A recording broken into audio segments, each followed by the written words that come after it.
Rocket मंदिर देवार चक्कर पूरा दीदीटा पटा बर्बाद। तो हेलो फ्रेंड्स, गुड मॉर्निंग, जय माँ समलेई, जय जगन्नाथ। आशा करे आपण समस्ते भल से माँ समलेई दयारू मुझे भलसे अच्छे। तो आपण मन स्वागत करे आ गोटे बड़ा न्यू ब्लॉक रे आसिक मुझे पहुँचे न भुक्तार कॉलेज आगे आइन मोर पार्टीवाला भाईटे आए जे कि आम गाड़ी में सबुज पतर लोड करेंगे। तो यहाँ है छक देखिपे आगे है भुक्तार कॉलेज मेन गेट। तो अटकुन दादा मोर केते बजे तक आसुन देखमा तापर इनु लोड करी बाहर जिमा जे जे कहबे से साड़े जिमा लोड करी। तेबे बंधु माने आमे एबे भुक्तारू बरमकेला दिगरे जाउछु। आज दिनटा खूब रोमांचक कारण आज आमर लक्ष्य हेउची मिर्चा लोडिंग करिबा पई सारंगड़ पहुँचीबा। एठारु सारंगड़ प्राय 45 किलोमीटर दूर रे अछि, तेणु रास्ता थोड़ा लंबा और खराब हेले मध्य यात्रार मजा अलगा अछि। आमे एबे पहुँची गलु सारंगढ़र गोटे छोट होटेल रे। एठी आमे नास्ता खाउछु गरम गरम बड़ा तरकारी और चा सहित यात्रार आरंभ हेउची मस्त भाबे। रास्तार एक सुंदर जंगल अछि जहा देखिलेटा एकदम शांत हो जाउची। पवन हालुका हालुका बहुची, पक्षी माने चित्कार करुछंती और गाड़ी चलुची गाँ रास्तार एहिटा सतरे मजादार। तो आज आसमें पहुँची आम पहला लोकेशन रे इन लोड होगा गाड़ी में मिर्चा। तो टाइम है बर्तमान 5:30 आ इहादे मिर्चा मैंने चाषी मैंने धरिक आसुन कि ओजन कर दौन आ सब इे पैकिंग चलुची। तो इन इहादे बस्ता पैकिंग चलती आर अधा जोरी पैकिंग होगा से मैंने नहीं आनवा।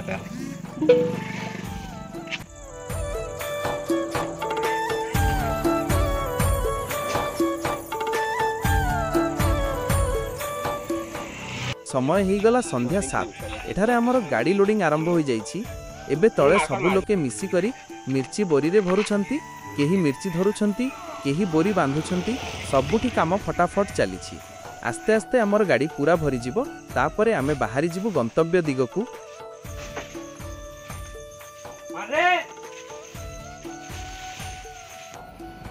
टाइम है बर्तमान 8:30 आउ मुई भुक्तारू बाहरी गन तापरे रहला हमर आ गुटे स्टॉपेज जेनटा हला बरगढ़ हल्दीपाली छक सेन खाली धनिया गुड़ा लदमा आर नष्ट बजिमा खरदा के। आज दुईटा भाई सहित धनिया लोडिंग पूरा सरीगला। रस्सी मध्य भल भावे बांधिदेलु, सबु काम भावरे हेगला। भाई माने जेते मेहनत करिले सेथिपई हृदयरु धन्यवाद। एबे आमे बाहरी गलु खुर्धा दिगकू। एठारु बरगढ़रु खुर्धा दूरता प्राय 330 किलोमीटर। चलंतु यात्रा आरंभ करिबा। राति रोड रो व्यू मजेदार हेबो, निश्चय देखिबा आमे केतेबेले पहुँचबू खोर्धारे। मु एबे अच्छे 10 पल्लारू नयागढ़ रोड उपरे। एबे समय हेउछि राति 1:30। एही समय रे रास्ता प्राय खाली अच्छे। गोटे दुईटी ट्रक और पिकअप छाड़ी अन्य कोनोसी गाड़ी देखा जाउ नाही। किंतु एही समय रे रास्ता रे भयंकर कुहुड़ी पड़िछे। आगकू 10 फुटरू अधिक देखा जाउ नाही। हेडलाइट फुल ऑन कले मध्य सामना भल भावे देखिबा असुविधा हेउछि। मु एबे नयागढ़रू प्राय 40 किलोमीटर आगरे अछि। रातिर समय हेबो एवं रास्ता उपरे भारी कुहुड़ी पड़िछि। आग दिगकू देखिबाकू मध्य भल भाबरे देखा जाउनी। एभली समय रे 1-2 नुहे सीधा सड़क 7टी हम्स आसीगला आगरे। मु भाबिली रास्ता सीधा हेबो, किंतु एते घन कुहुड़ी थिबारु हम्स देखि पारली नाही। गाड़ी झटका खाइला एवं द्वितीय और तृतीय चक्का पटा छिड़ीगला।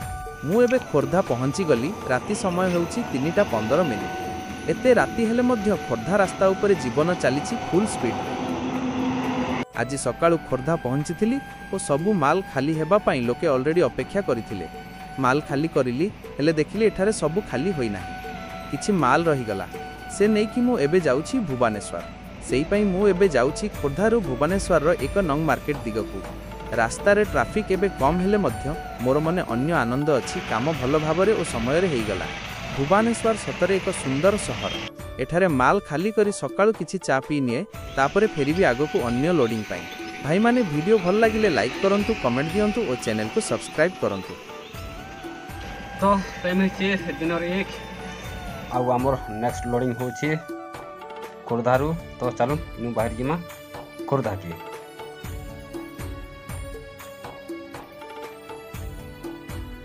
भुवनेश्वररू फेरी आसुथिली। रास्ता भितरे खंडगिरी छक निकट को पहुँचली। सेठी गोटे भाई मिलीगले जोठी से आखु रस बिकुथिले। से गोटे छोट गाड़ी उपरे लगाई। मु गाड़ी रखीगली एवं सेठी गोटे ग्लास आखु रस नेली। गोटे ग्लासर दाम थिला 20 टंका। तो आसिक आम पहुँची जाइए खोर्धा सब इंडस्ट्री एरिया सब सब कंपानी मन अच्छे आमे एबे अछु खोर्धारे। एठार गोटे चौकी फैक्ट्री रु चौकी लोडिंग सरीगला। सबु चौकी भल भाव बांधी देलु, रसी चेक करिलु आउ दुईटी गाड़ी एबे बाहरी जाउछु जूनागढ़ दिगकु। समय होची राति 7टा और रास्ता लंबा प्राय 430 किलोमीटर जीवाकू पड़िबो। जूनागढ़ कलाहांडी जिला मध्यरे पड़े आउ रास्ता भल अछि, किंतु एही रोड रे राति रे ट्रक और बस अधिक भिड़ थाए। सेही पई आमे धीरे धीरे चालुछु। टाउन पार करी गोटे चा दुकान रे चा पीबा।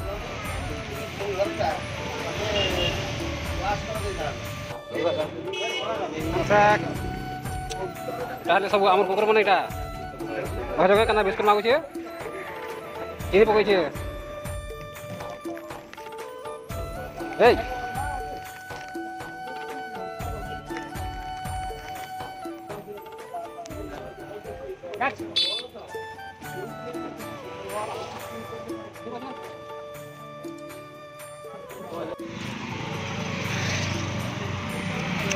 कमे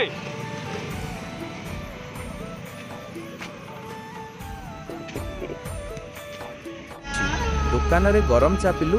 मु एवं भाई माने एक छोट आराम नेलु। किछि कुकुर माननकु बिस्कुट देलु। से माने खुशी होई चारि पाखरे खेलुथिले एवं हमर हृदय को मधुर अनुभूति देला। एही छोट मुहूर्त यात्रार आरंभ पई एक सहज एवं सुंदर मूड सृष्टि करिला।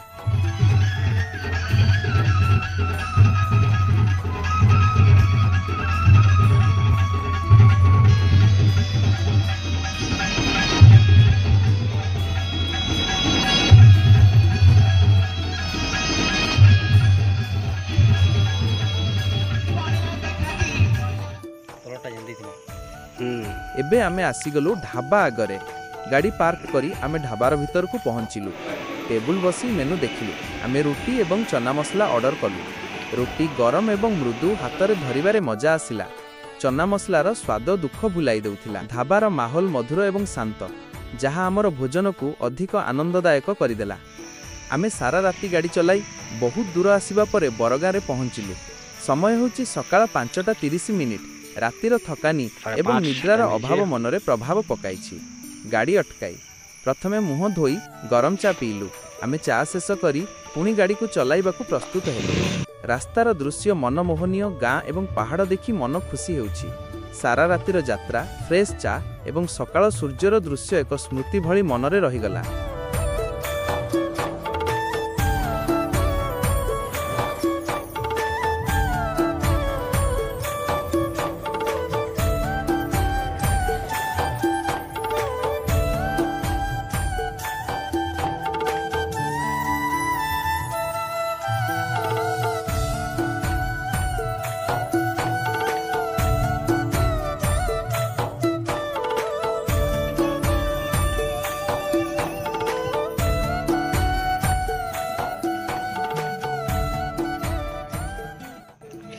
तो फाइनली आसिक आम पहुँची गनु जूनागढ़ टाउन रे। आउ आम अच्छु इटा टाउन बाहर। आउ आम से पाटीबारा जेनटा अच्छन आमको इनके नहीं आउछन। दुईटा गाड़ी इटा अच्छु रोड साइड रे।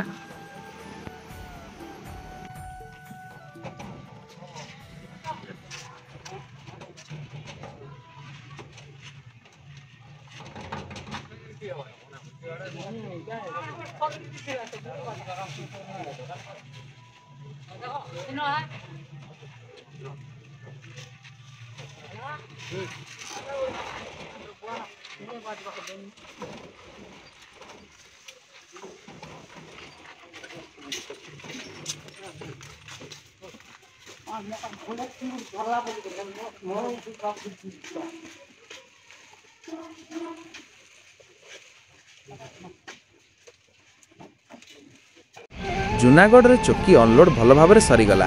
पेमेंट मध्य हाथ में मिलगला। तेणु मन अधिक खुशी। एबे आमे गाड़ी नहीं बलांगीर दिगरे बाहरी पड़ीछु। एबे आमे भवानीपाटना पहुँची गलु। एठारे थिबा कॉलेज गेट सामने गोटे छोट छोट दहीबरा दुकान अच्छी। आउ सेठीर दहीबरा बहुत स्वादिष्ट। मु और मो सांग माने गाड़ी रखी सेठारे गोटे प्लेट दहीबरा खाइलु। दहीबरा खाई करी एबे आमे आउ 50 किलोमीटर आगको आसीगलु। आगरे अच्छी बेलगाँ। एठिरे रास्ता पाखरे छोट छोट पहाड़ और धान खेत देखी मन शांत हेउछि। तापरे आसिला तेल नदी एठी दृश्य सतरे अपरूप। जल हालुका भावरे बहुची, पाखरे पहाड़ी अंचल और सबु दिगरे सबुज प्रकृति। मोबाइल रे टाइम देखिली समय हेई गला दिन 2टा। आमे निष्पत्ति नेलु गाड़ी नदी पाखरे रखी नदी रे गाधोइबा।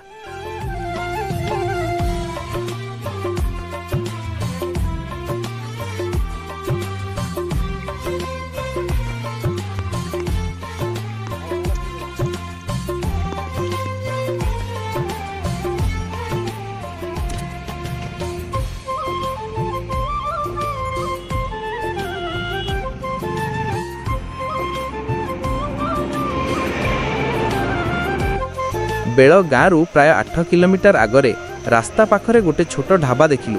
सेठी आमे गाड़ी अटकाई खाद्य खाइलु। खाई सरिला परे गाड़ी को चालू करी पुणी बाहरी पड़िलु आमर गंतव्य स्थान को। एई ब्लॉग वीडियो को आमे एठारे शेष करूछु। भाई माने आपण माने जदि एई वीडियो को भलो लागिथिले निश्चय एक लाइक करंतु। एहा हमकु आउ एक भलो वीडियो बनैबा को प्रेरणा देइथाय। एजाय सब्सक्राइब करि नाहांती ताहले दया करी सब्सक्राइब करंतु एवं बेल आइकन दबाई दियंतु, जहा द्वारा आगामी ब्लॉगर वीडियो आपनकु सबुठारु प्रथमे मिलिबो।